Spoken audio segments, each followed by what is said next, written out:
David Wilner. This is the LandMinds podcast brought to you by Foundation Stone. I'm here in Achziv in northern Israel, and I'm talking with one of the archaeologists that's working here at Tel Achziv.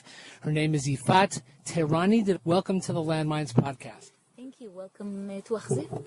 Well, so aside from being a fantastically beautiful location that you're sitting and excavating, maybe tell the listeners a little bit about the work that you're doing. Yes, truth is that Achziv was a major important site in antiquity. It is located on the maritime land, the ancient maritime land, the Via Maris, exactly, that led from the Phoenician city-states, from Sidon and Tyre southwards to the southern Levant. This is the first major city that you may once meet when coming from the north. Although Achziv has been excavated several times before, it was never excavated systematically and in modern archaeological techniques. So we are here in order to, let's say, bring Achziv one step forward into the modern archaeological discipline and try and investigate it in modern practices and methods. Who was the last person to dig in Achziv before you? It was Moshe Prausnitz who excavated the site together in collaboration with the University of Rome from the mid-60s to the mid-80s. His excavations were not published properly until recently, when in 2016 or 17, our colleagues, Asaf Landau and Eran Aryeh and others published some of his materials. This was an old excavations conducted in old methods. Registration was not properly made, so I guess we have potential contribution to the archaeological knowledge here. To the picture of Achziv historically. So when we talk about a site, we talk about, at times, an ancient tell, a multi-layered site. There's a lot of history in Achziv. Would you qualify this as a tell? Would you qualify as this a wide excavation? How would you explain this site? This is definitely a mound, a tell, no doubt about it, a multi-stratified mound. We have several major occupational layers. We know from surveys that Achziv has been occupied ever since the 6th millennium BC. So it's not there is nothing new about that. Nevertheless, we can see the peak of settlements in several major phases, mainly the urban phases of the southern Levant, which means we see a settlement of peak during the Middle Bronze Age, then another peak during the Iron Age, during the Roman period, and of course the pre-1948 village that used to inhabit the entire space and that existed here until 1948. So I'm a little bit rusty on my Achziv history. Was there ever a port here? I believe no.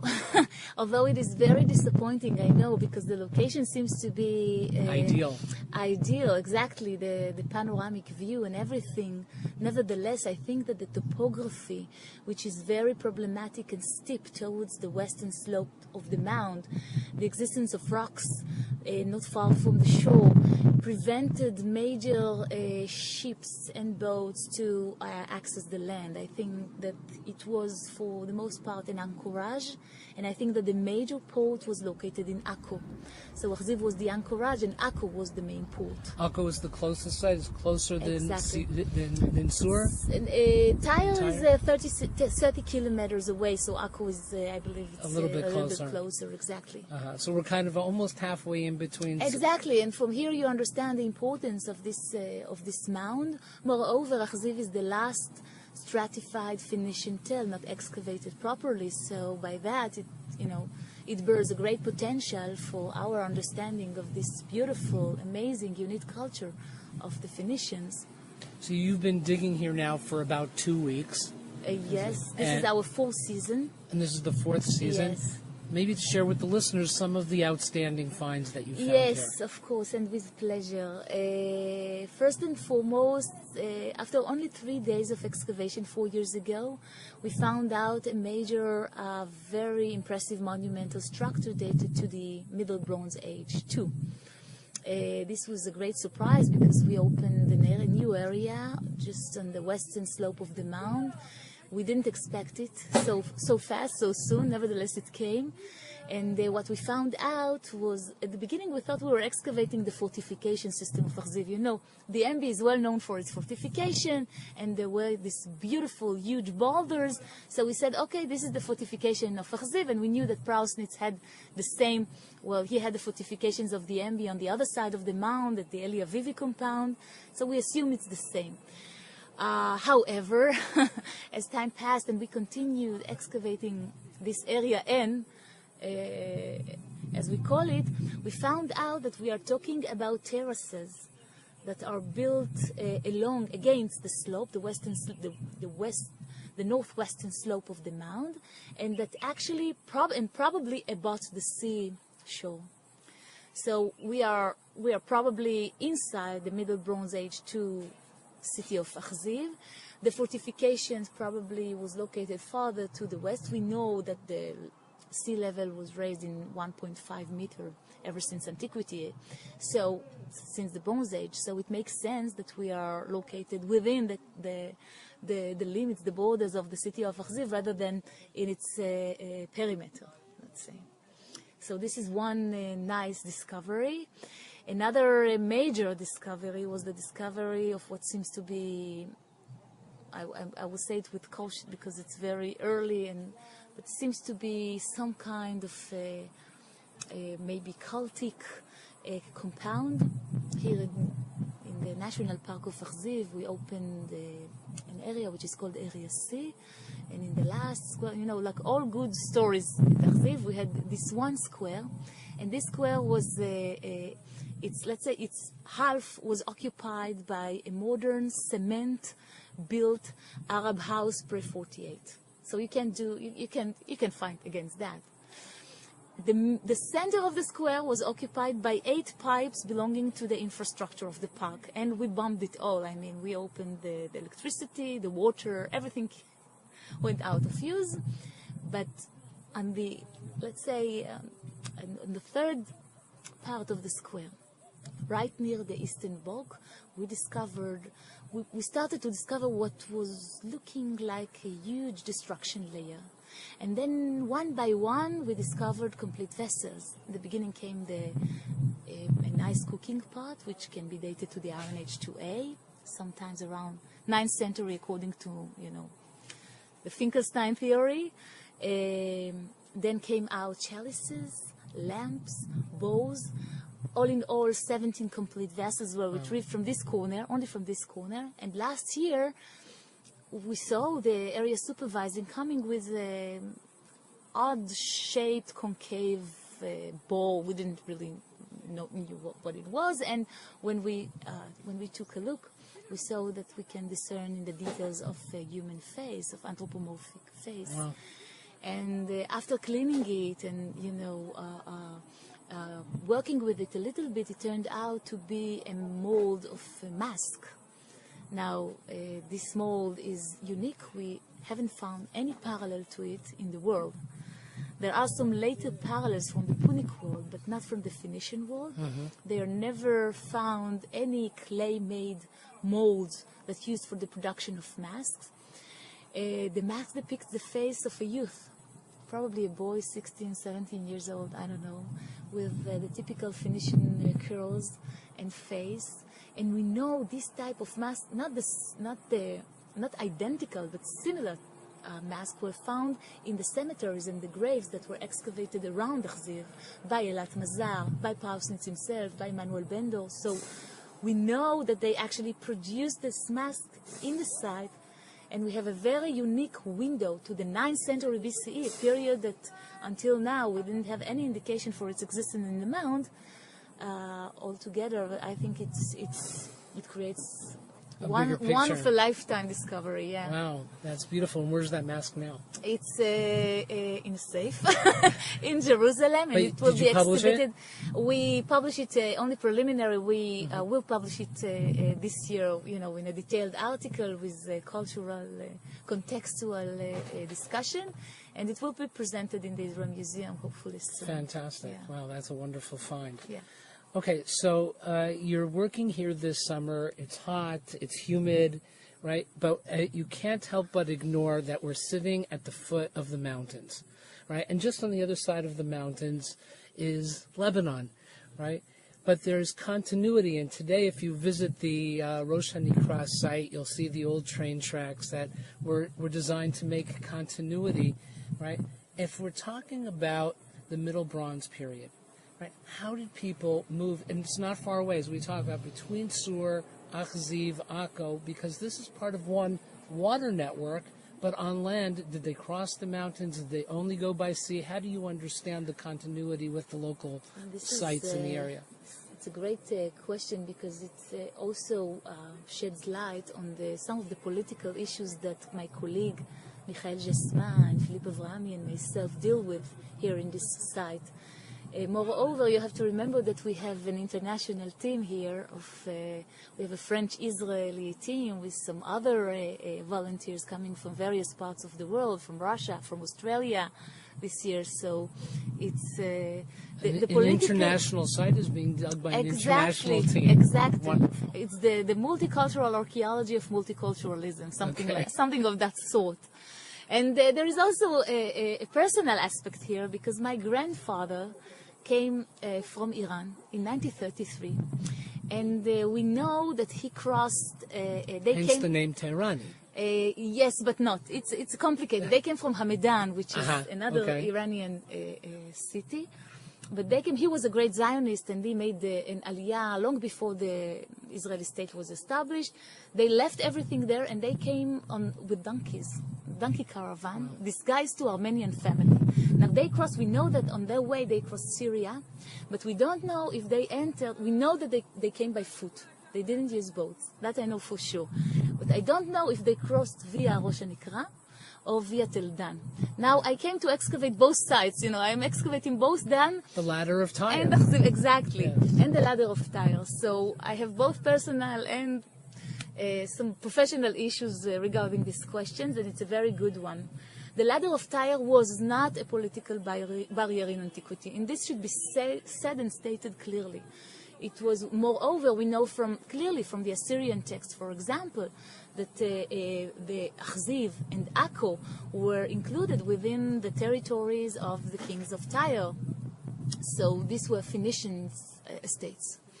And having said that, we understand that their reference, and we see it, of course, culturally as well, by the way, this year also, that their cultural point of reference was further to the north rather than to the south. Mm-hmm.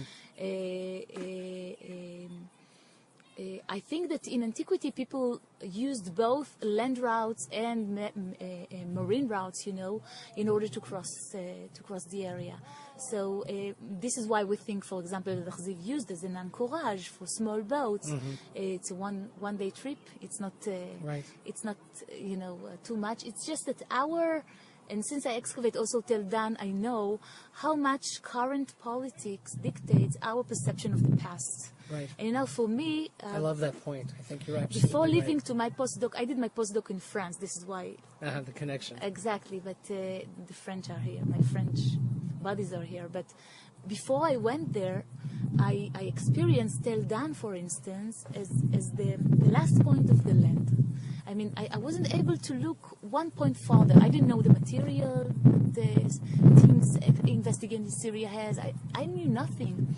And then I went to Paris, and there I met people that were excavating in Syria, along the Euphrates and the Tigris and so on and so forth. And suddenly I was able to look at Dan and the southern Levant from the Euphrates westward, like the Assyrians did.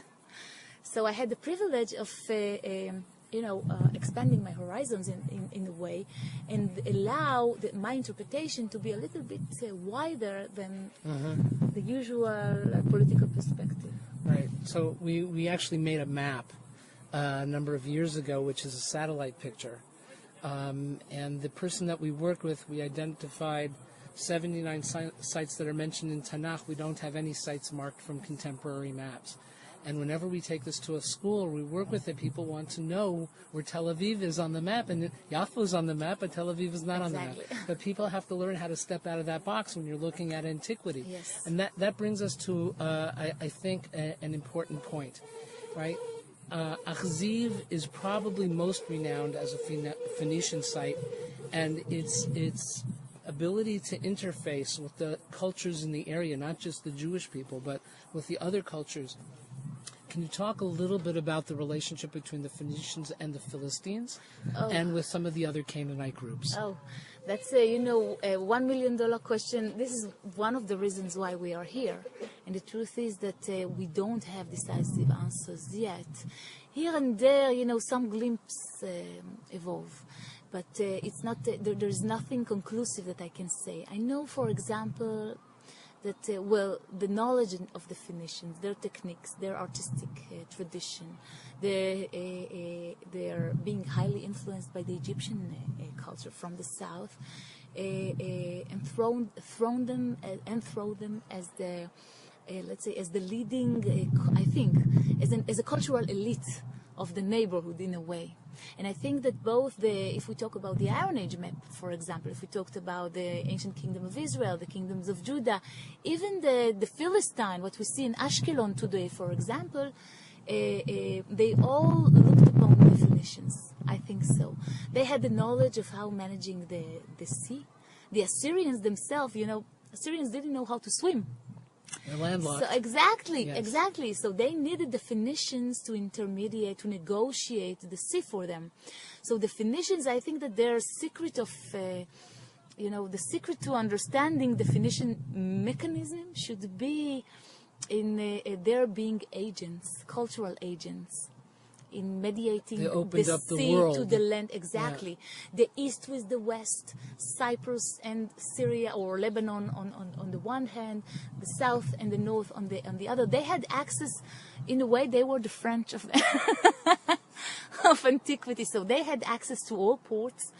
And we know that, for example, when the Assyrians came to power, they had specific regulations that they wrote. For example, the treatise of Asarhaddon make it clear what Phoenician boats can and cannot do, and how much tax they can pay. But the Assyrians were very smart, so they knew how to, how to negotiate and how to maintain this delicate tissue, this delicate balance between the sea people and people of the sea and people of the land. So right. So when we were in the archaeological museum in Istanbul, there's a magnificent sarcophagus. I don't know, have you been there? No, not yet, unfortunately. So at one time it was attributed to Alexander the Great. I think they found it in Sur, in Tyre, if memory serves me correctly. And it's beautiful. Let's talk a little bit about the cultural influences that exist here. Obviously, because they're trading, they're being influenced by the Greek world, the European world, the early European world. They're being influenced by cultures in the north and by Assyria in the east and by Egypt in the south. What do you see here at this site that would indicate the influences of other cultures? Actually, our 2017 season has discovered some of these influences. For instance, here at Area C, we found it's not an amulet because it's larger, but it's probably an ivory plaque, which is designed. Its lower part is designed like an empty cartouche, and its which upper would be part, Egyptian influence. Which would be an Egyptian influence, and its upper part contains some kind of capital it's not a proto-Aeolic capital. It's something else. At the beginning, we thought this should be dated to the Roman period, but now that we understand the structure and the stratigraphy, we think that this could be Iron Age too. And this, this influence can be seen also in the architecture. It can be seen all ornaments that the ivories of Samaria, for example. We know for sure that there is a high Phoenician influence in the shape and design and style of these ivories. You can see it in all their,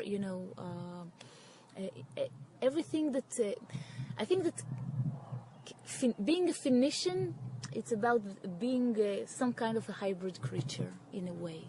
And it is this composition of East and West and North and South, Egyptian and Syrian and Cypriot and other that created this unique, different language. I mean, it doesn't look like anything else, and yet you know that it is Phoenician.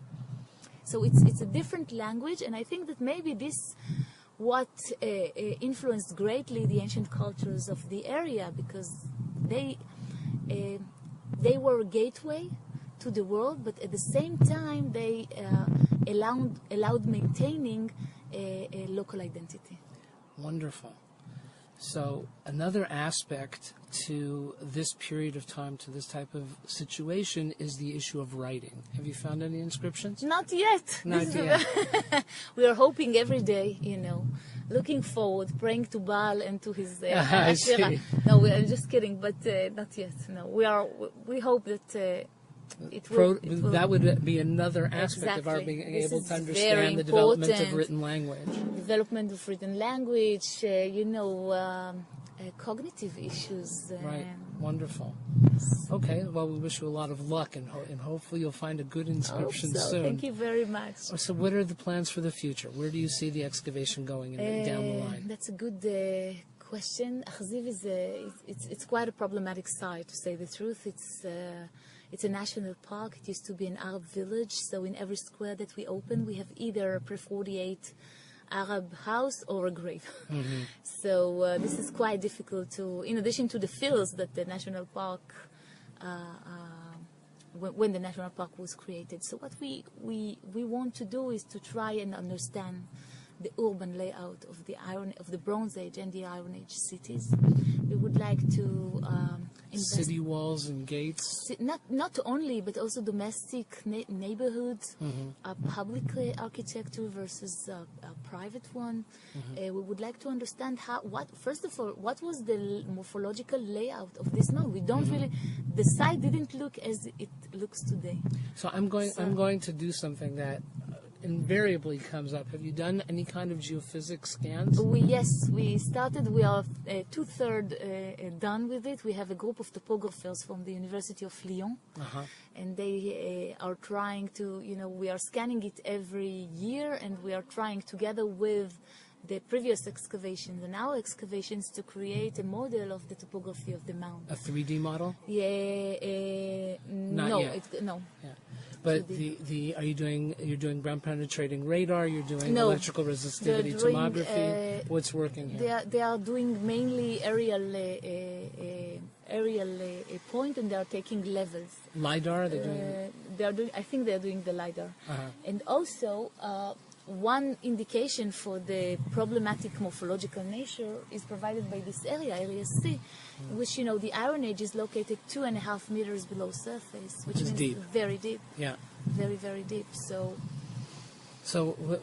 between the ground level and the 2.5 meters, what do you find? It's mostly sand. It's mostly sometimes it's sand.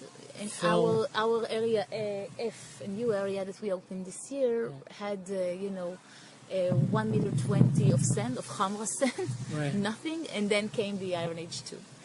So it depends where. It's not uniform in all excavated areas, but over here, for instance, you can clearly see the floor of the Arab house of Azib. Right. Then you see the field below it. Sometimes there are some Ottoman buildings. We have an Ottoman basement, for example. We have the infrastructure of the park, the modern park. We have the Roman period with some domestic architecture, and then we have the Iron Age. I see. And this year we uncovered remains. Last year we had the 9th century, the Iron Age 2A probably. This year we have probably the 8th century.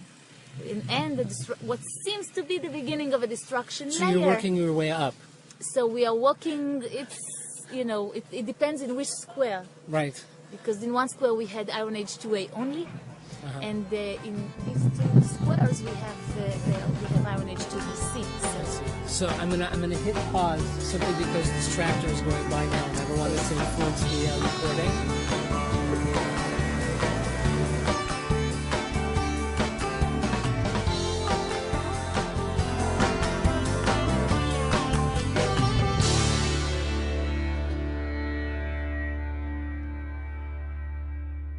I'm here at the area N of Tel Achziv, which is the northern part of the excavation area, and I'm talking with Michael Yasmin from France. Give us some background. Which university are you from? I did my PhD in Paris at Paris Sorbonne, Panthéon-Sorbonne, and I'm specialized about the archaeology of Israel. I'm excavating in the country since at least 20 years, on many sites, mostly bronze and iron ages. Wonderful. Okay, so we're at the top here of the cliff, so to speak, as it drops down to the water, and there's a number of people digging here, which look like fortifications, but maybe they're not. Michal, maybe tell the listeners a little bit about what you're digging. Yes, that's right. We have to admit that when we decided to open an area here, it was 4 years ago, so in 2014. And this is the fourth campaign season working here. Because of the very northern and western exposure of the slope, we thought it would be like a perfect place to catch an ancient fortification, perhaps from the Iron Age or even later from the Middle Bronze. And in fact, we realized just after removing 30 centimeters of the topsoil, the first layer, we reach huge stones associated with Middle Bronze pottery. So in fact, we have a clear, very large Middle Bronze structure, but about the fortification function, we are not that sure anymore that it was the case. But for sure, it's not domestic architecture. It's very much in between. I could not call it a palace, because it's already something perhaps too large, but like a residential building or, some sort of... Public building? Perhaps a public building, yes. And because of the slope, the main topographical elements, it's they needed to arrange terraces. So we have at least 3 terraces along 10 meters of slope. So it's there is very strong topographical elements that need to adapt to that place. Can you talk a little bit about the stratigraphy here? There's probably very little stratigraphy, and it's a very clear context. Yes, the very top, that trench, from Tzal in 1980, but we are below that. Exactly, and it's quite apparent. Then we have some tombs from the Ottoman modern period. Basically, we are not trying to excavate in them. Here we have one. We are not touching it. We do not open them. But because of the strong slope, they were very eroded, and usually they were half broken or dismantled and with nothing inside. So it's very different from the opposite, from the very northern cemetery, where the tomb are much better preserved. And then we have Middle Bronze, and one of the aim of this year, in 2017, was to try to reach the primary layer of occupation. We have that large structure with walls 1.50 meters wide in some places, and with a height of 1.20 meters, 50 also, which is quite important for the Middle Bronze to be. So let's say 18th, 17th century. We very much, we were looking for something like that before. The question is, did they arrive on the site and, from the beginning, they decided to, along the slope, to build that large residential building, or do we have something below? And we had some chance. It's on the very bottom of the slope, just a few meters from the bedrock. It's eroded, but we have at least 2 walls, 2 domestic walls, and from the pottery and from the stratigraphy, it seems quite clear. It is from the end of the Middle Bronze to A, so it is like 19th century BC, and this is the first establishment, on the site. As far as right now, we see that way. We're about 5 meters up. Correct me if I'm wrong. At least. Yeah, and right below us, there's bedrock.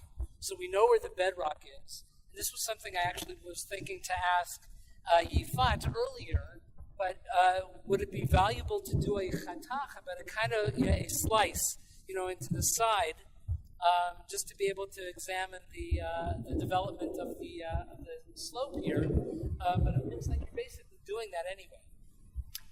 Yes, you're right. Bedrock on the bottom? No, not yet. But it's in fact now we reach a point where it's all eroded. So the slope is coming. In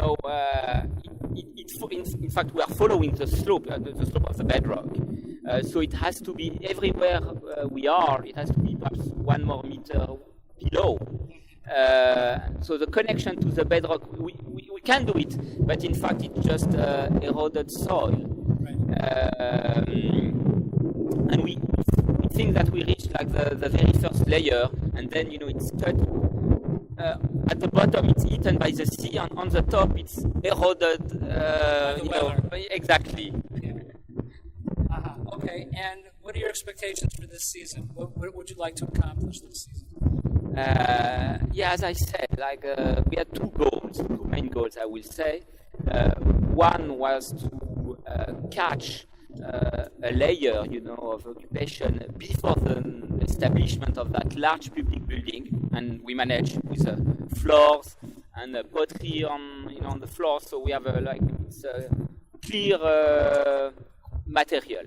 And the other one was to extend the understanding of that large building, toward the west and the sea, toward the east, at the top of the Tel, and toward the south. So we on these three sides we gain like few meters, something like that. And here, this is the limit. We think this is the northern edge of that building. What made you decide to dig in this area? What did you see here that said, I should take care of it? Quite few things. Well, usually on a Tel and in archaeology, when you start to dig toward like the bottom of the slope, it's basically it should be the best place to catch the earliest layers. So we had that in mind, and because of the strong slope. What did you see here before you started to dig? Quite nothing. No, we saw, it was like covered with plants and bushes, and it was very difficult to see anything.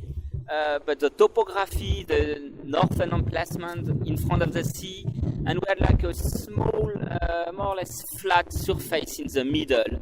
So that's why we started, where we have all the stones, in fact. It was 4 years ago, it was like the first square we opened. And in fact, we had, after 30 centimeters, it worked. How far it extends to the south and to the north? Sure. It's about 12 meters from east to west, but it's along the slope, so perhaps, it's a little bit longer. And from north to south, it's about also 12, 15 meters. Okay, so how does this fit in with the archaeology that's being done, let's say, in Area C of Achziv, in terms of the historical development? It had like many things, in fact. The view we have right now, it seems that the Middle Bronze installation at Achziv has been like the most extant. I mean, it was like the biggest city of all Achziv history. It was like the first installation which extended, and like in terms of urbanization, it was like the strongest, with the thickest wall, and with a city wall and things like that. Do you think it predates Tyre? Hard to tell. Yeah, very hard to tell. Yes. For the moment, I don't think so. Basically, I don't think so. But we don't know enough yet. Yeah, we don't know enough yet. That's why you have to keep digging. Certainly. No, and what we have here, in fact, it's very different from the other areas. So it had totally other information about the history of the site, its extension, and the long sequence of the fourth millennium of occupation. So this is really basically going back to the earliest signs of settlement in the Achziv area. Exactly. We see it that way right now. Yeah, we were not sure. Do we have to look to 20th or 19th century, or is it 1-2 centuries later? It seems we can go, at least something like fourth millennium from now. What's been the outstanding find that you've found here in this area? Well, I think it's about architecture. that very large, thick, and well-built, well-preserved MB2 large building. It was a great surprise. And we have also floors with pottery on, on them. So, all together, it's clear and stratigraphically, chronologically, exactly what we were looking for, even beyond our expectations. So about a year ago, I moved to Nahariya, which is just down the road here a little bit. Yes. And one of the things that they have to deal with, as opposed to the Jerusalem area where I lived before, is the weathering that occurs because of the sea air and the sun, the bright sun, right? That everything rusts very quickly there, and everything is impacted very strongly by the weather. And here, the surprise is that as close as you are to the sea itself, you have such a wonderful state of early preservation. And that's really astonishing when you think about the fact that with the weather, with the tides, and with the changes that go on here, and with the earthquake region as well, that you have such a wonderful state of preservation.